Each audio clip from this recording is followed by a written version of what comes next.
Hey guys, Sam here. In this video, I'm really excited to show you an AI agent that I've built that can manage my whole proposal, project planning, and scoping process at the beginning of a client engagement.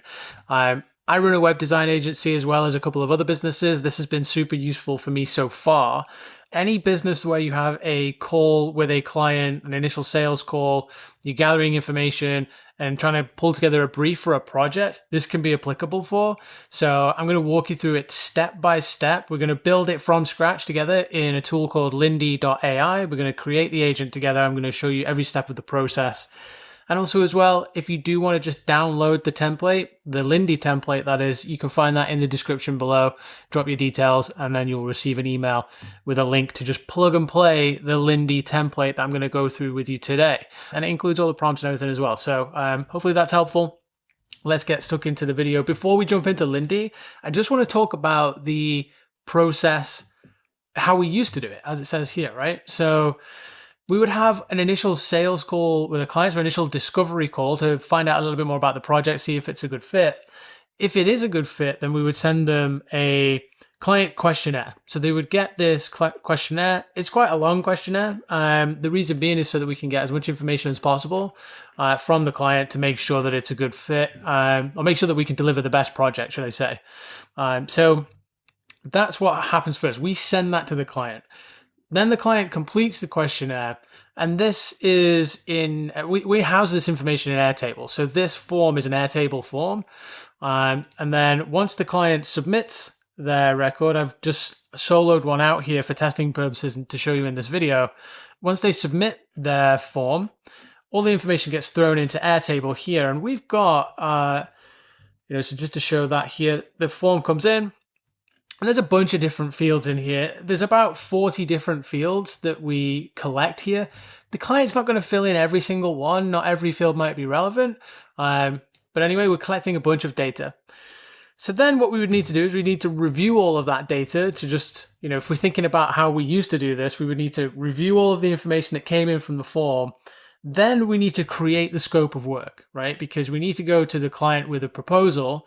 And part of that proposal is understanding, okay, what's the scope of work for this project? And in doing the scope of work, all the manual work that we would have to do is, we'd have to open our scope of work template. We'd have to take data from the questionnaire. So in our Airtable record, then we're essentially copying, pasting data over into the template to fill out the template placeholders. And then you have like a review of the template as well, and you're going to edit a bunch of stuff in there as well, because there's paragraphs in there that need editing to make the scope of work specific to the client project. This will take a couple of hours, to do a good job of this. Then we would also create a rough project plan. I'm not saying that we would have every single task outlined at this point in the process, because, we are in that discovery phase, but we want to be able to go back to the client when we go to present the proposal. We want to have a rough idea of the project plan and the timeline. So we would create a project plan. We'd open up our project plan template sheet, or we would use our project management tool.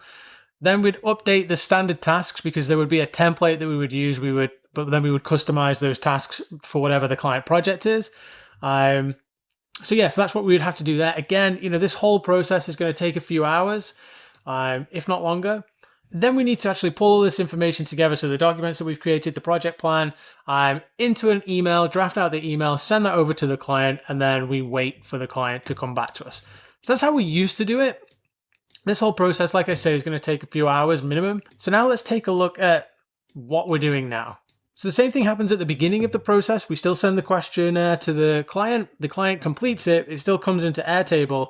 But then from here, our AI agent does the bulk of the heavy lifting of this work that took hours and whittles it down to minutes worth of work maximum. Right? So we use Lindy to build the agent, and then we also have that agent plugged into our Slack account.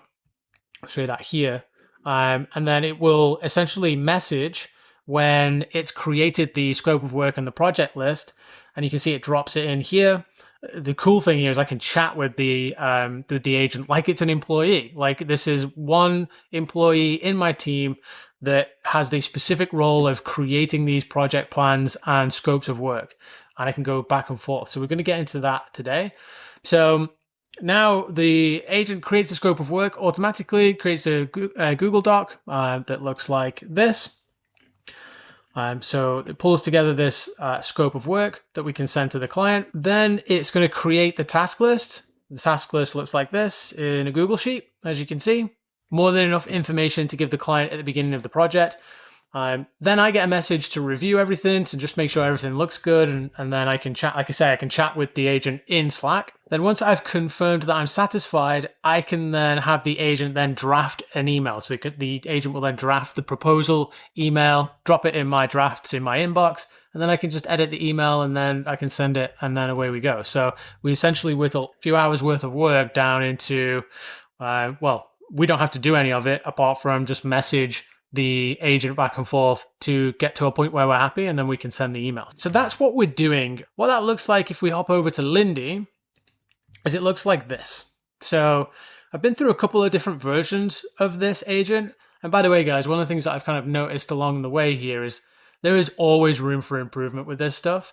I've already, even today as I was prepping to record this video, I've already had, maybe 2 or 3 other ideas to try and make this even better. I'm testing some of those out now, but there are so many things that you can do with these agents when you build them to just improve each step of the process. Before we just dive into the step-by-step, I just want to say the one thing that I like about Lindy is it allows you to build out an automated workflow, kind of like if you're using make.com, so that you have a very step-by-step approach. You can see here, message received, get record. So it's do this, do this, do this, do this. And then you can also then throw in an AI agent in a place where it makes sense. So the whole thing isn't an AI agent where we're just like giving it everything that it could possibly do, and it has to figure the whole thing out itself.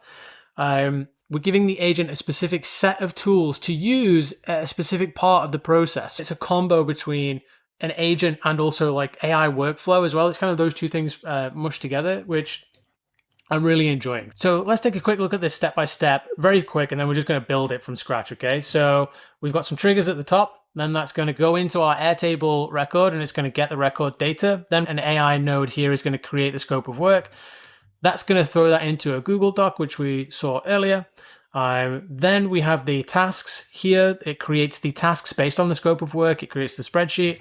Then it's going to message me in Slack. And then there are a bunch of conditions depending on what I respond to the agent in Slack. So depending on what my response is, it will go down different paths. We've got one path here where if I just have a general question about the work that's been done, it can just answer by sending me a message and then loop back around here to this condition and wait for my response again. If it comes down this way here, if I make a request to adjust the scope of work, this AI agent with this set of tools here can go into the scope of work document, and then it can update the document based off of what I've asked it to do. Same with the task sheet. And then it's going to send me a message, let me know what it's done, and then loop back around, wait for my reply, and hang at this condition element here again. And then once I'm satisfied, it's going to come down this path where it drafts the email to the client and then sends me a message to let me know that it's done. So that's the flow. Essentially, it's creating the stuff. We can chat with it to ask questions. We can chat with it to update the documents. And then once we confirm we're happy, it ends by drafting the email to the client. And then that's the task done, right? So let's build it together. If you log into your Lindy account, you're going to hit the homepage here. Just click on New Lindy and let's start from scratch. Let's do it. Now it's going to prompt us here because it's going to want us to set up a trigger. So how does this Lindy sort of wake up and do its work? Here, I'm going to use the chat with this Lindy for now because I want to be able to trigger it easily by just having a chat with it. All right. So what I'm going to provide for this Lindy is I'm going to provide it with my Airtable record ID. We will send that over via a webhook trigger. We'll come back to that later. But for now, just so that we can build the initial flow out, I'm just going to grab the Airtable record ID that I'm working with here. So you can grab that in any Airtable record that you have. And then I'm going to, click on this Lindy. This is the message that it greets us with. So I'm just going to put this as please provide the Airtable record ID. Now this Lindy at the minute doesn't have any idea or any context in terms of what it's trying to achieve. So as we build it, it will start to figure out the context as it goes through the flows. What I mean by that is if I now add in a next action as Airtable, I'm going to go to get an Airtable record. And you make sure that you connect it to your Airtable account. If you click on this here, you'll click on add account. So hook up your Airtable and then select the base where you take in that data. For me, it's in web projects and onboarding forms. So now that we've selected the table, it's asking us to get the record. What's the record ID going to be? What record ID are we going to get? Now I'm going to leave this on auto because AI will automatically fill this field in. And that's why here I put, please provide the Airtable record ID. Because if I turn this on now, and then if we go to test, it says, please provide the Airtable ID. I can drop that Airtable ID in here. I'm already giving it context here because if I press go,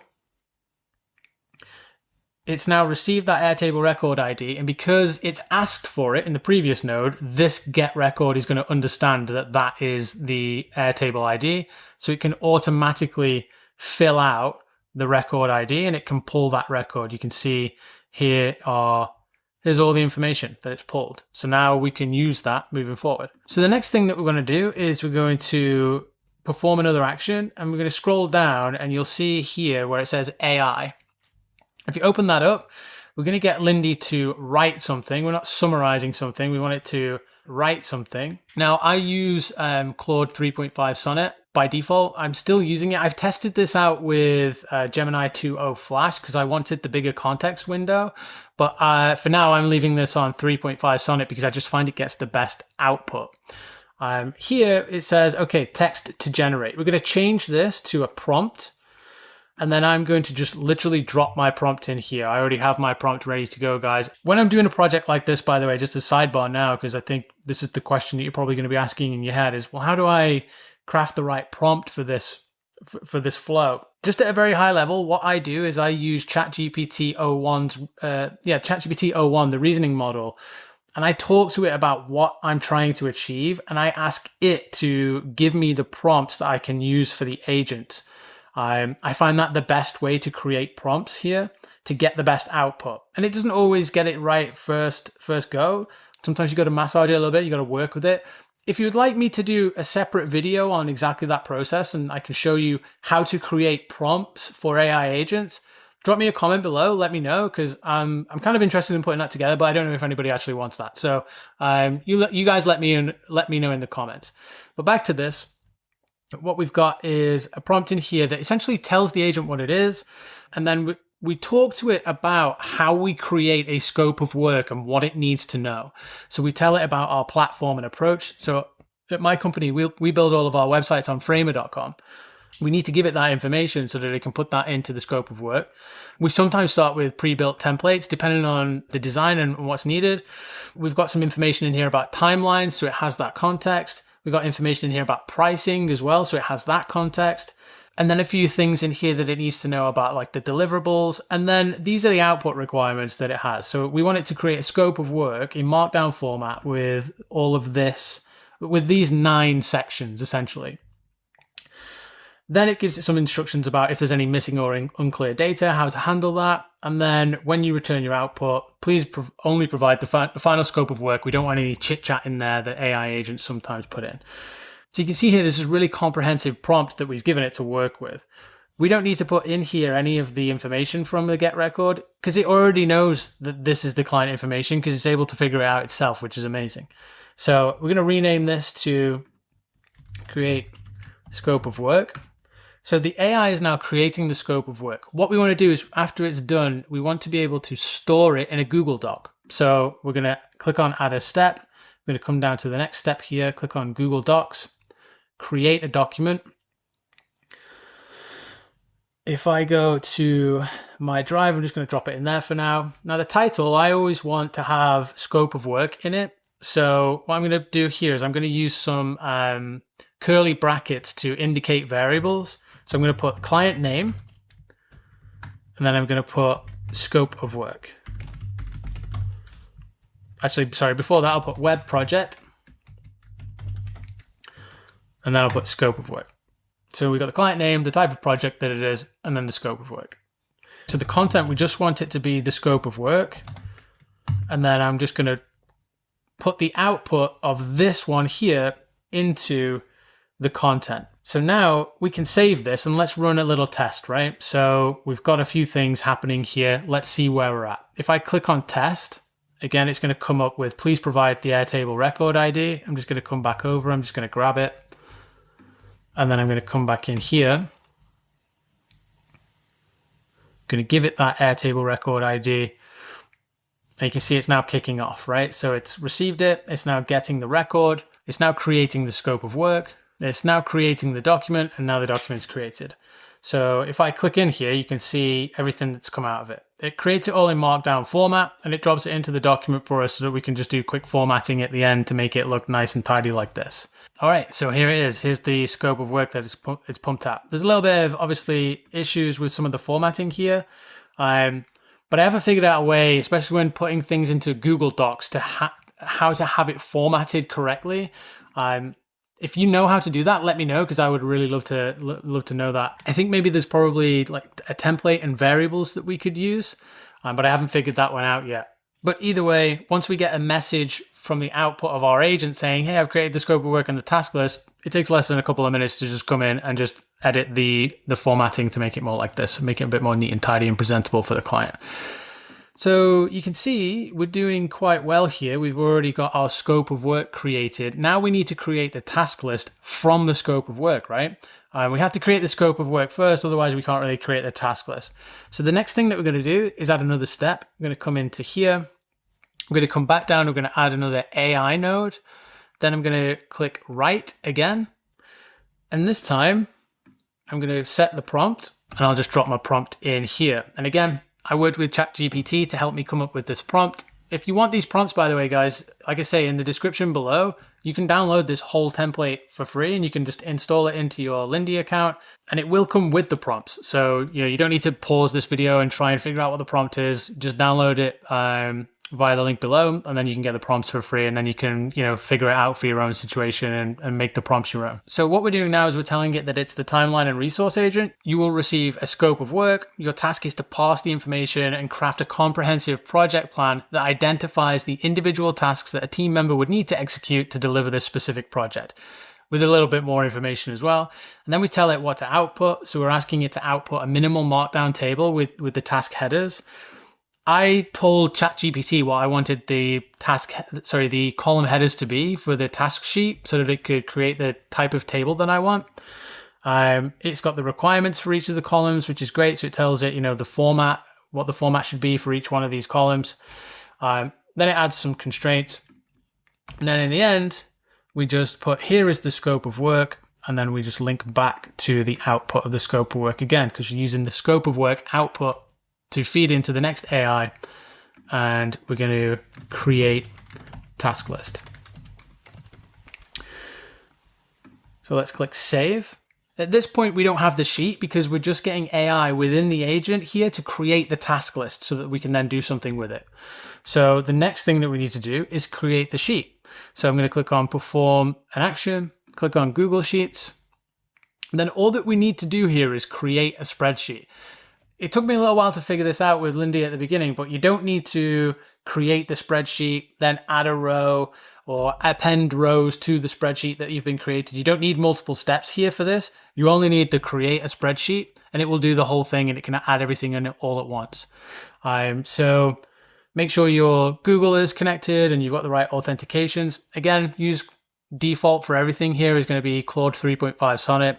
It's the same on this last one as well, 3.5 Sonnet. The title, I'm going to use prompt again, and I'm going to say client name. Then we're going to say web project and then task list. So here we're going to leave this on auto because we want the AI to figure out that it needs to create the task list. It's going to have the context from the previous node here. We're not even giving it any prompt here to say, hey, we want you to create a task list based off of the task list that was created previously. It's just going to know how to do that. So I'm going to click save, and then we'll just run the test again to make sure that we're on the right track and we're getting the right output. So click on test. Let's come back and grab the record ID and let's get this started again. All right, so it's just created the task list here now, and within a second, we should have the create spreadsheet. So all in all, that process, I just skipped the video a little bit, but that took around about a minute to run. So we've got a create spreadsheet now. Let me see if I can open that up. All right, so we've got our task list. Very easy in Google Sheets now. Convert to table, boom, this looks awesome. So it's given the task names, the milestones, the description of the tasks, and it has as well, it's made this task list very specific to the client project. So here you can see for this client project, we needed to do a super control integration. There needed to be chat feature implementation, an property owner's portal development, this kind of stuff. These are all things that are only specific to this client project. One of the things that I found at the beginning when I was trying to get this to work is it was just pumping out like a generic web project task list that could apply to any web project and was very high level and not very detailed. So the prompt's been configured now to actually get a decent result that is specific for that actual client project, and I'm really happy with it. One thing that's worth mentioning here is the time estimate. This is kind of random at the minute. It's kind of doing its best guess to figure out how long these things are going to take. One thing that I would say is that if you really wanted to get that dialed in for you and your processes, having a document with the types of tasks that you do and roughly how long they take, whether it's hours, days, whatever it may be, you can actually store that in Lindy in a knowledge base node so that it can reference that further up the chain here before it creates the spreadsheet, before it creates the task list, so that it can understand a little bit more about how long each task or type of task should take when it's creating its estimations. That was one of the ideas that I had for improving this as I was kind of planning this video out today, and that's one thing that I'll get around to doing for myself in the near future. But yeah, these are the things that you constantly see as you sort of building stuff out. There's always ways to improve things, which is awesome. I love the iterative nature of building these workflows. All right, so we've got all of our work here now. We've got our scope of work, we've got our task list. And our AI agents here have done it all for us. So our AI workflow has done all the work. But me or you as a business owner, we need to know that our agent has completed the work, right? And then we need to review it. So the next thing that we need to do is click in here, and I use Slack. So I want to get a message in Slack. Now what you need to do is do not use send direct message for this next step. If you use send direct message, it will message you directly in Slack, but it won't pick up any of the responses. The reason being is because it only picks up responses in a thread. So what you need to do is you need to set up a channel specifically for this agent. If I go into channels here, send a channel message here, you can see I'm connected to my account. And then I'm just going to open up my Slack. You can see I've set up a section in Slack for my agents that I'm building out, and I've got the project planner one here. And if you click on the top, you can get the channel ID here. So if you just copy that, come back over to Lindy, and then we can, in the channel here, you choose set manually and then drop that ID in. So that's now going to send this message into the channel. So now if we come to the message, we want to prompt the agent to tell us what it's done. So here we've just put write a comprehensive summary of what you have done, include the links to the docs you've created, and advise on the next steps. Then you can change the bot icon emoji. I like to do that, so I'm just going to put set manually. I'm going to bring up my emojis. Let's put, I don't know, our little robot guy here. We'll drop him in. And then you can leave the rest. So now we are getting a channel message at the end of this. So let's do a test again, and let's just see that message come through. So we've saved. Now I'm going to go to test, come back again, grab the record ID, go back into Lindy, drop the record ID in, and then we'll let it run through, and then I'll show you the message once it's done. All right, so it's just finished creating its spreadsheet. It's now thinking about sending me a message, so hopefully that will happen now. Okay, sent message. Now you can see we've got a little red dot on Slack. Let's come back over here. Now we've got our Lindy. Oh, it's called New Lindy because we haven't renamed our Lindy yet. So if I come over here, let's call this Project Planner. Okay, so I've created the project document for We Are Cornwall Holidays. We've already seen that. And here's the project task list. We've already seen that. The scope of documents includes this. The task list includes a detailed breakdown with this stuff. Next steps, review and approve the scope document, schedule the project kickoff meeting, begin the discovery phase tasks, set up the initial meetings with the development team. Okay, so it's given us a breakdown here. What about if we want to respond to this in a thread? We need to be able to ask it questions, right? So if I come back into Lindy, let's just get rid of this for a sec and let's scroll in. So you can see after the send channel message, it creates two paths. We can trigger something to happen after the message is sent straight away, or we can do after a reply is received. And that's what we want to do here because we want to respond to this in the thread. So after a reply is received, I'm going to add a condition because we want the agent to deal with different responses that I might have or you might have to the agent in different ways. The first thing is, as we just mentioned, what about if I just have a general question? So you can see in the condition here, it's asking us to give instructions. And this is all just natural language, whereas like previously in make.com or other tools that you might use, and I still use those tools, by the way. I'm not like completely switched over to Lindy. But with the filters, it is very binary. So like if this equals this, then do that. Here it's kind of natural language. So here we want to go down this path if the reply is a general question about the work. So if it's a general question, should I say, about the work, we want the agent to just message us back with the answer to that question, right? So I'm going to come in here and click on perform an action. It's going to open up and then it's going to give us recommended here as Slack thread. So if you open that up, then you can see send message. So send a reply to the thread. So if it's a general question, answer the question by sending a message. We're just going to leave this on auto because I'm not going to tell the agent in here what the message should be because it's going to depend on what the question is. So that's all that we need to do here. And then after that, again, you can see we've got after reply received or after a message sent. After a reply is received, we want it to loop back to this condition here because we want it to figure out what type of response it is again. So I'm going to pull this over and I'm just going to drag this back to this condition. So now you can get into a loop here. You can see it's going to send us a message. We can ask it a question. It can answer us. And then once it receives another response, it can answer us again. It can answer us again. It's going to get stuck there though, right? So we need to add another condition. So click on the condition here, click on add another condition. So we're adding a second one here. And the second one is, what about if I'm just happy with the work that's been done and I just want it to draft the email? So we want to create that path next. So we're going to go down this path if the response indicates that we're ready to send the proposal email to the client.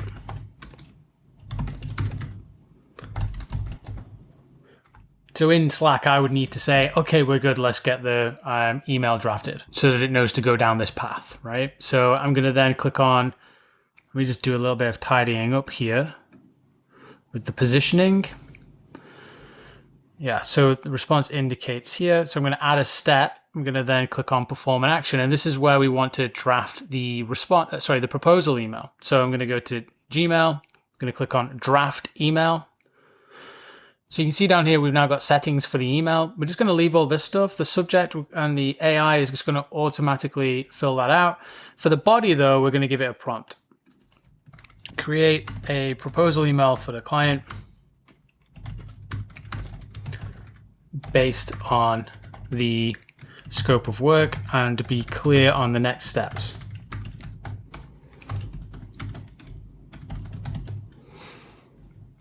And then there's a signature at the bottom. I'm just going to remove that because we don't want that Lindy stuff in there.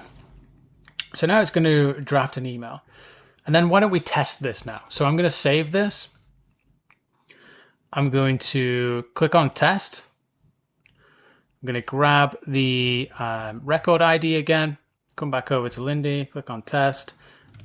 drop the record ID again. And each time we run this, guys, it takes like a minute and a half. So I'll pause the video and then I will come back once we've got the message that we can interact with. All right, so we've just received our message in Slack to say that it's done. So let's go over. We've got one new message. We've got our project planner. Just jazzed things up with some emojis this time. You can see down here the timeline and the budget. So now if we want to respond to this guy, we need to click reply in thread. If you just reply in the actual channel, it's not going to pick it up, guys. So you need to go into the thread.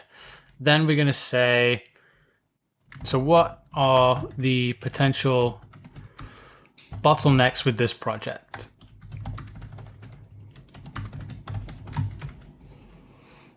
So if I come back over to Lindy now, you can see that, okay, it's picking up. It's observing the fact that there's been a response in the project planner channel. And now it's doing the condition. And now it knows that the condition to go down, the path to go down is that this is just a general question. It knows that I haven't indicated that I'm happy yet. So this is just a general question about the work. Now it's sent me another response.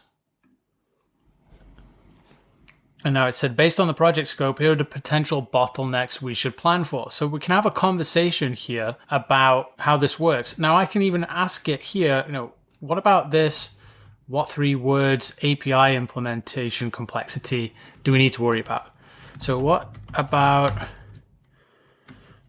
do we need to worry about? And then if we go back to Lindy, you can see again, it knows again that this is just another general question. You get the idea here, right? So next we'll just say that we're satisfied with the work and we're ready to get the email sent. So you can see what that looks like. Okay, I'm satisfied. Let's prep the email.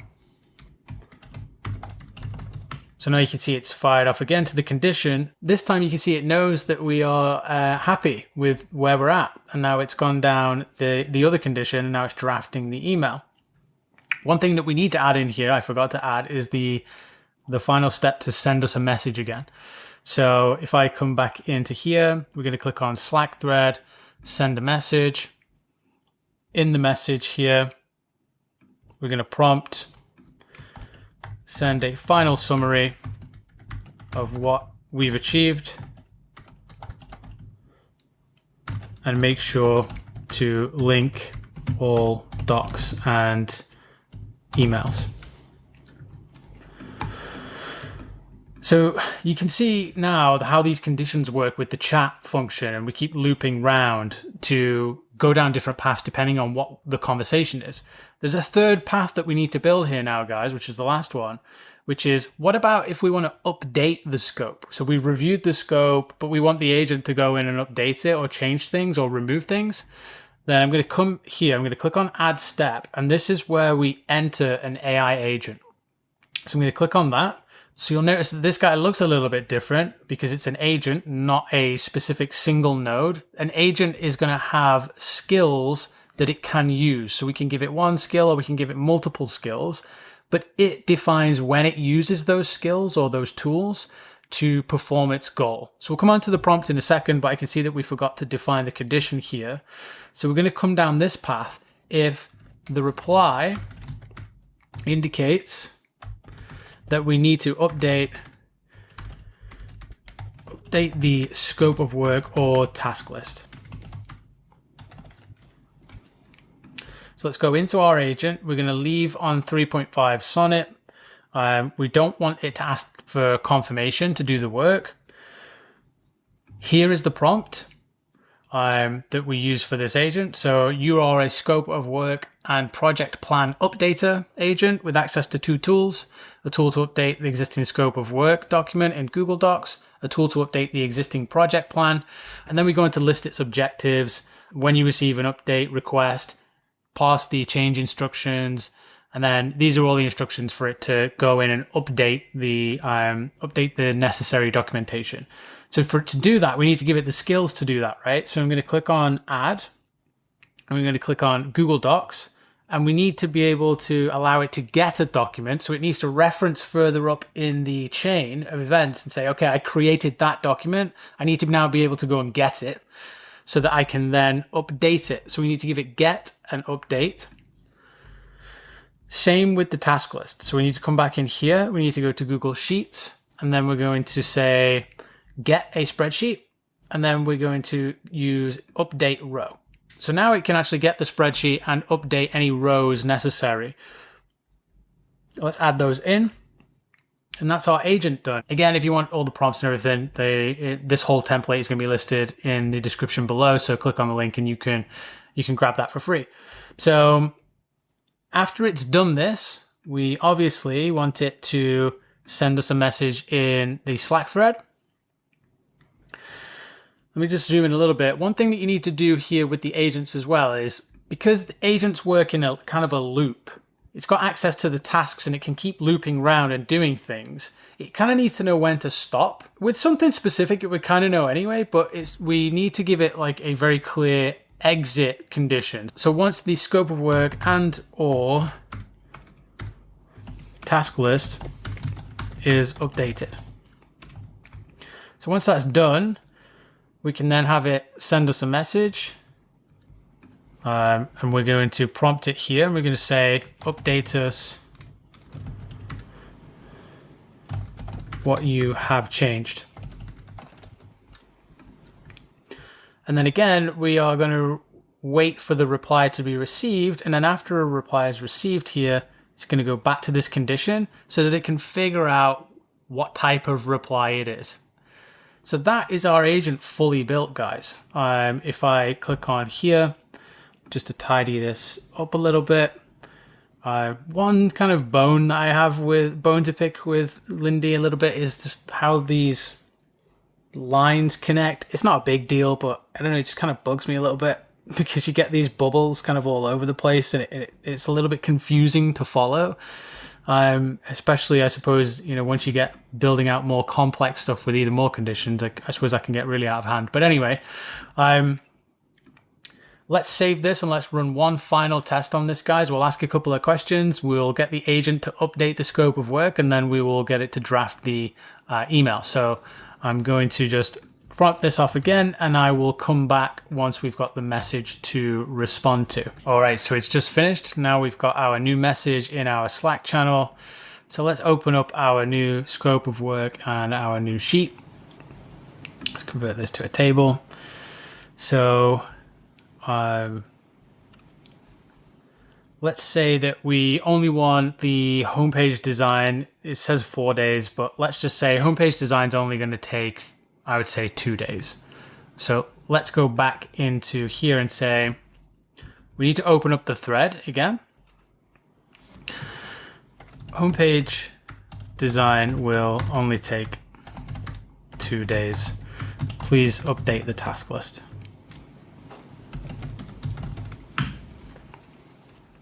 So now we're going to come back into Lindy and we can see, okay, it's seen the message. And then it can see here that the indication is that we need to update the task list. Now you can see the agent's kicked off. It's understood the requirement. It's now gone and got the spreadsheet and now it's updated the row. So if we come back in here, you can see, yeah, it's updated it to 2, which is cool. This needs to be a numbers column. You can see we've got a sum of 57 days, it reckons. And then it's coming back and it says updated homepage design time estimate to 2 days.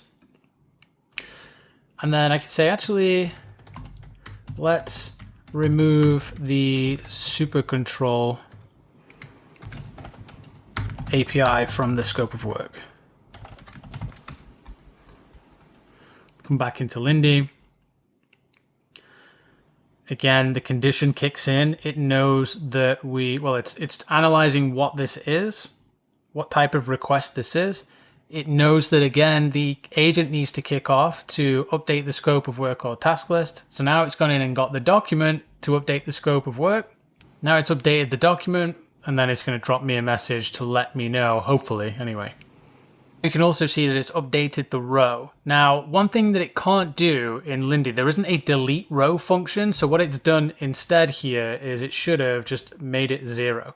So you can see down here, It's changed the time estimate to 0, and then the status is not needed. It knows how to do that because I've specified that in the prompt, by the way. So because I came across that, Lindy can't delete rows. It doesn't have that ability. So it's gone and it's updated the scope of work to remove it from the scope of work, and it's updated it from the sheet, the task sheet. Really, really cool stuff. I absolutely love this. I can't wait to see how this goes in the near future. So yeah, now you can see how all of this works, guys. Hope this is useful for you. As mentioned, if you do want to download this for yourself and install it in your own Lindy account, you can click the button down below, have a play around with it, figure out how it works, tailor it to your own situation. I would love to know what you do with it if you do use this. You know, how did you change it? How did you make this work for you? I would love to know. So yeah, that's this agent, guys. Thanks for sticking with me on this step-by-step build. I hope you found it useful. If you did, please do leave me a like and subscribe. It really helps me out. And I will see you next time for some more AI agent madness. All right, I'll see you soon.